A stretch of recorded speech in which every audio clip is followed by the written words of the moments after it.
Coming up tonight on the news at 6. By the time you get through April, May, June, you'll have most of the people vaccinated so that you can start looking at some sort of return to a normality. The nation's top expert on infectious disease weighs in on the impact a vaccine will have here in the Treasure State. Plus, almost a year after a new rule to measure lead in school drinking water, and only a handful have completed the tests. From Montana's news leader, this is MTN News at 6.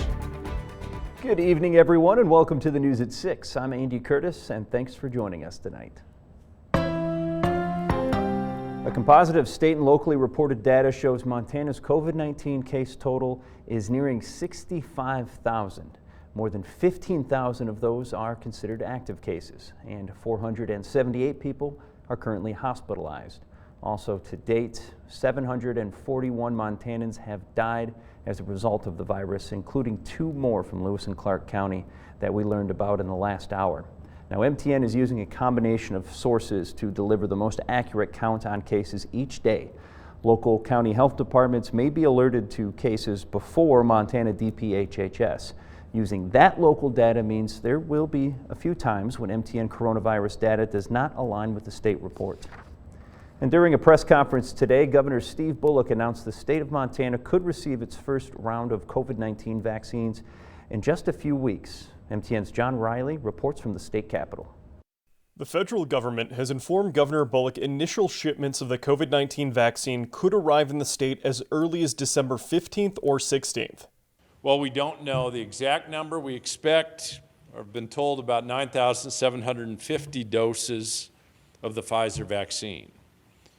And then we'll likely be receiving several thousand more doses in subsequent weeks. The state's first allotment will focus on vaccinating healthcare workers, of which there are more than 40,000 in the state. The Pfizer vaccine requires 2 doses that need to be administered 3 weeks apart to be fully effective. The Pfizer vaccine requires 2 doses that need to be administered 3 weeks apart to be fully effective. Bullock says realistically it will still be many months before a vaccine is widely available for the general population. The state just saw its deadliest month for the virus and stresses the importance of wearing a mask and limiting contact with people outside your home where possible. This is the reality that we must continue to live with until there's a widely distributed vaccine. That time will come, but until then, Montanans need to stay true to our neighborly spirit of looking out for others in challenging times. At the press conference, Bullock also laid out how all of Montana's $1.25 billion in CARES Act funding will be spent by the end of the year deadline. $833 million went to more than a dozen grant programs, with business stabilization being the highest in need. $200 million went to local governments, and $417 million went to non-grant programs like COVID testing and National Guard response. Governor Bullock also once again called on Congress to pass additional CARES Act funding, noting that Montanans and Montana businesses desperately need it. Reporting in Helena, John Riley, MTN News. And Dr. Anthony Fauci has been on the front lines of dealing with COVID-19 since the outbreak was discovered. He has met with and been praised for the measured scientific analysis that he's taken, but has also faced some criticism from the president, members of Congress, and Americans who question his findings. MTN spoke with Dr. Fauci today about what's ahead for Montana, including the promise of several vaccines. Fauci believes once healthcare employees and essential workers have the vaccine, the rest of the state could be covered by spring.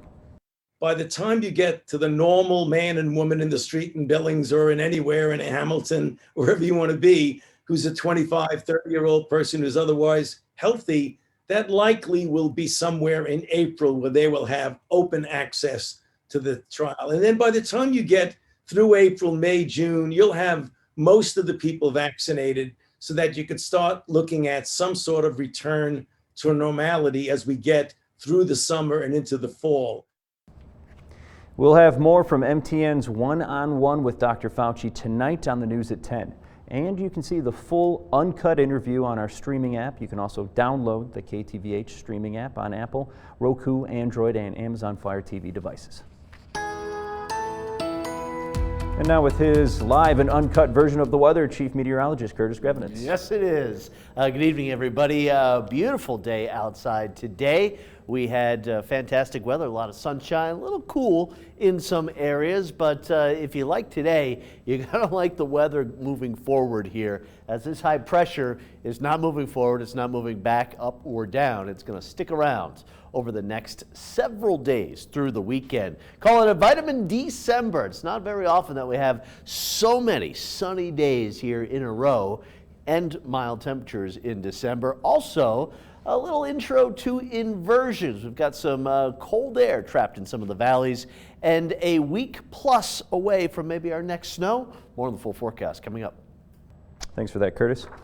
Well, the lead in school drinking water reduction rule went into effect just under a year ago, and its goal is pretty straightforward: limit kids' exposure to lead at schools. But for schools across the state, following that rule could be a challenge. MTN's Marion Davidson reports. It's as clear as this water. A refreshing sip shouldn't come with a side of lead, and a statewide rule is aimed at making sure that's the case at schools across Montana.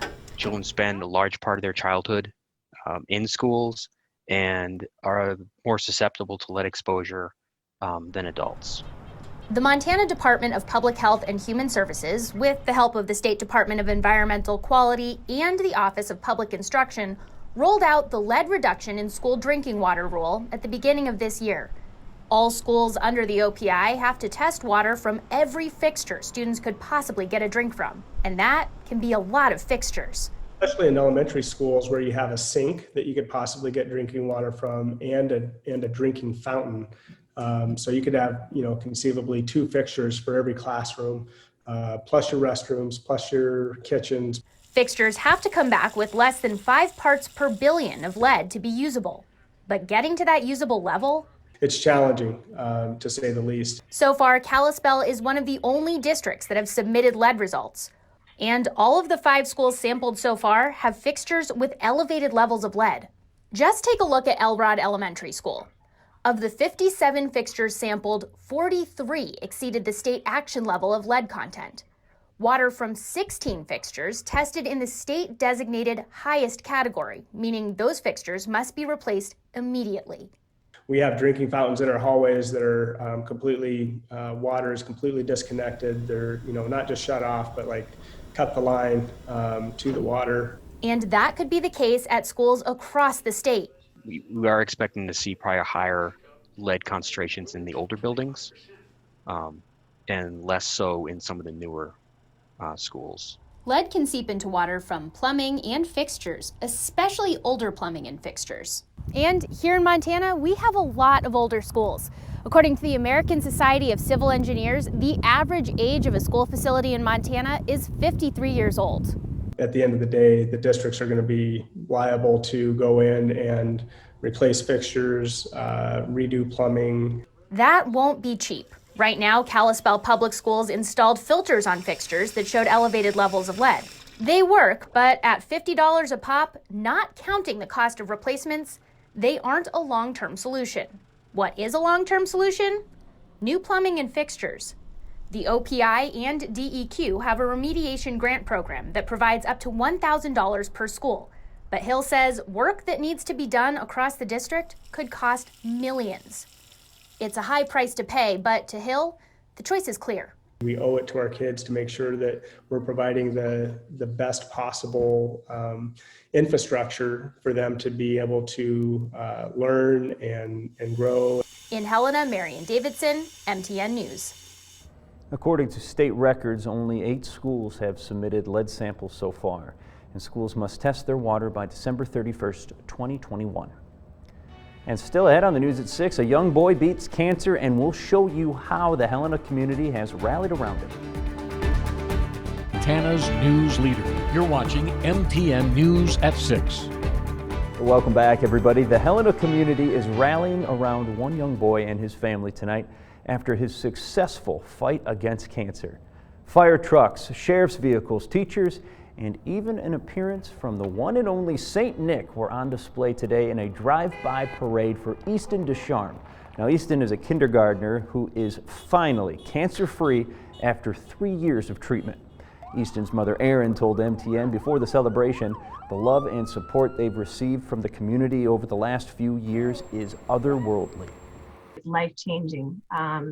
to realize that when you're going through something so tough and you're not sure if you're going to survive day to day, the stuff that's coming at you, to know that you have a community that is behind you and supporting you through it is truly something that has helped us get to the end. To hear more about Easton's story, be sure to join us back here tonight at 10, or you can find that story on KTVH.com. All right, I'll come back at 10. All right, sounds good. But what do we got going on now, Curtis? Right now,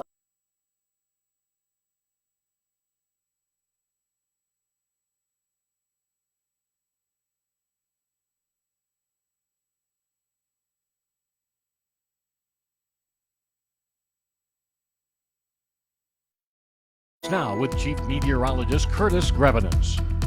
all right, welcome back, everybody. You can hear me now. Microphone, the battery is on. And, Andy and I had just the greatest exchange. I mean, we were going to win an Emmy for that. And I want to thank everybody who texted me and sent me Facebook messages reminding me to make sure that the microphone is on. Certainly do appreciate it, and appreciate you watching here. 34 degrees in Great Falls right now. Great Falls, the temperatures will be going up over the next few days. Helena, what a gorgeous day it was here in the capital city. 28 degrees. Temperatures are going down pretty quickly here tonight, and that's because of inversions that are beginning to settle in here, where cold air gets trapped in the valley locations. And of course, we have really no valleys out across the plains, so we're not going to see any cold air getting trapped there. But 19 right now in Dillon, 21 in Butte, America, and we're in the 20s, really closer to the Continental Divide in the valley locations here. Livingston, those temperatures are going to go up as well. But there you can see the fairly light wind in the western part of the state, and the wind is not so bad out across north central and eastern Montana just yet. It will start to pick up here. On the radar, nothing doing. We've got fairly calm conditions, and because of the calm conditions and the inversions trapping some of the cold air, we'll likely also see little deterioration in the air quality. And the National Weather Service has issued this air stagnation advisory going all the way until next Tuesday. It's going to be a while before we have a system come in and kind of shake things up. And geez, a lot of Idaho, almost all of Idaho, Washington, and Oregon also looking at air quality alerts or air stagnation advisories because of this high pressure. Pretty good storm moving through the southern part of the country here, with as much as 6 to 12 inches of snow in parts of Kansas, Oklahoma, and panhandle of Texas here. There's been more snow in Alabama, Mississippi, and Oklahoma than in Montana over the last several days. That high pressure, it's not moving much. There may be a few clouds coming in during the day on Friday, but still it's mostly sunny. Really looking at an extended stretch of mainly clear skies. Saturday, it's a mostly sunny day. Sunday, a couple clouds will try to come into the western part of the state. Again, just looking for anything going on here. But it's into next week that the high will start to break down. Notice a little in the way of some showers potentially mixing with and changing over to some snow showers by Wednesday morning. That's not a big system, but that is the beginning of the end for our high pressure friend that will continue to move off to the south. And there's the next system that will be moving in towards the end of next week. Tonight, we're down only into the 20s and the 30s. Bab staying above the freezing point tonight. That is that little Chinook wind that is developing off of the Rocky Mountain front. Teens and 20s out to the high line here. Central Montana, not too chilly. Around the Helena area, though, teens and even single digits last night again out there around Lincoln Road near Lake Helena. We're down about 8 degrees for the overnight low. Here's the forecast for Thursday. This is where we start to differentiate warmer temperatures out across the plains with some wind and once again fairly calm and chilly conditions, but we will have a lot of sunshine here in Helena and the western valleys if you're heading over to Missoula or up to Kalispell for Friday. More of the same, maybe a few clouds again, but still it's a real nice December day with a lot of sunshine out there into the weekend here. We'll have mostly sunny skies and 55 in Great Falls. Not quite records, but it's going to be a warm one. Cooler, though, in the western valleys yet again. And then into Sunday, another mild day across the plains with some wind and Again, I feel like a broken record. Will be in the upper 30s, lower 40s in the western valleys. Here's the 7-day forecast for Helena. So staying very consistent. Upper 30s, lower 40s. Generally clear skies here all the way through Monday. Tuesday is when we'll start to see some changes happen with some colder cloud cover and kind of kicking out the colder air trapped in the valleys. And for Great Falls, upper 40s to the 50s here this weekend. When's the last time you could say we had a sunny weekend with temperatures in the 50s? A couple of showers, sprinkles around on Tuesday, maybe a few flakes of snow Wednesday morning. Looking forward to it. Thanks for that, Curtis. And coming up, it's been 4 weeks since the election, but some are still questioning the results. Mike Dennison tells us where Montana's congressional delegation stands. News Leader. You're watching MTN News at 6. Welcome back, everybody. Thanks for making some time with us here tonight. Well, it's been 4 weeks since the election, but Montana's leading Republicans are still not acknowledging that Democrat Joe Biden won the presidential race over President Donald Trump. The president and some of his supporters are still trying to overturn the November 3rd election results as well. MTN chief political reporter Mike Dennison asked our congressional delegation where they stand on these actions by the president. The votes for the November 3rd election have now been certified in most states, including all of the big battleground states like Pennsylvania and Michigan. And Democrat Joe Biden is the winner of the presidential race with 306 electoral votes to President Trump's 232 electoral votes. Biden also got nearly 7 million more votes than the president in the popular vote nationwide. We asked Republican U.S. Senator Steve Daines and U.S. Representative Greg Gianforte, and now Governor-elect Gianforte, if they accept these certified results and whether they support Trump's continuing efforts to overturn the election results. Both of them replied only with an almost identical statement: that the election is not yet settled, that litigation is ongoing, and that the Electoral College doesn't vote until December 14th. More than 30 lawsuits filed by the president's legal team challenging election results have failed. U.S. Attorney General Bill Barr said this week the Justice Department found no voter fraud on a scale that would lead to Trump winning. Trump has turned to pressuring some states where he lost to appoint electors who will vote for him. We also asked Democratic U.S. Senator Jon Tester what he thought of the president's efforts to overturn the election.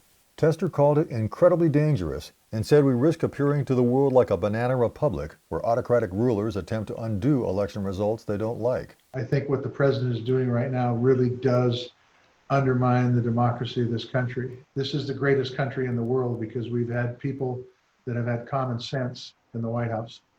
I don't see a lot of common sense coming out of the White House right now. So far, only one prominent Montana Republican has publicly acknowledged Biden's victory: outgoing Secretary of State Corey Stapleton, who is Montana's chief election officer. In a tweet 4 days after the election, Stapleton complimented the president on his accomplishments, but said his time is now over. In his words to Trump, tip your hat, bite your lip, and congratulate Joe Biden. Reporting from Helena, Mike Dennison, MTN News. We will wrap things up when we come back. Montana's News Leader. You're watching MTN News at 6. Welcome back, everybody. Wrapping things up tonight with this: an elephant which has been labeled the world's loneliest has settled into his new enclosure at a Cambodian wildlife sanctuary after languishing alone in a Pakistan zoo for years.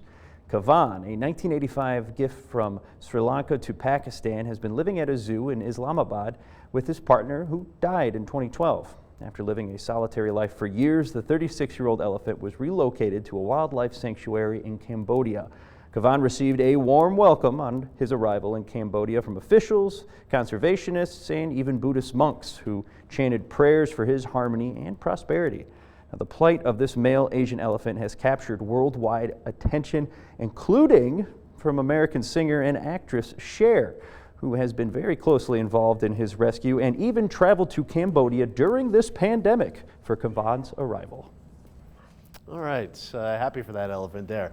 More good news: sunshine here across the board over the next few days. Mild temperatures out there as well, upper 40s and lower 50s for Great Falls. Enjoy it because you know it's not going to last. And Helena, a little cooler, but hey, calm conditions the next few days and a lot of sunshine. Looks like things start mixing it up as we get into the middle and latter part of next week. Well, thanks for making us a part of your evening. You can catch us back here tonight at 10 and always online at ktvh.com. Have a great night, and we'll see you later.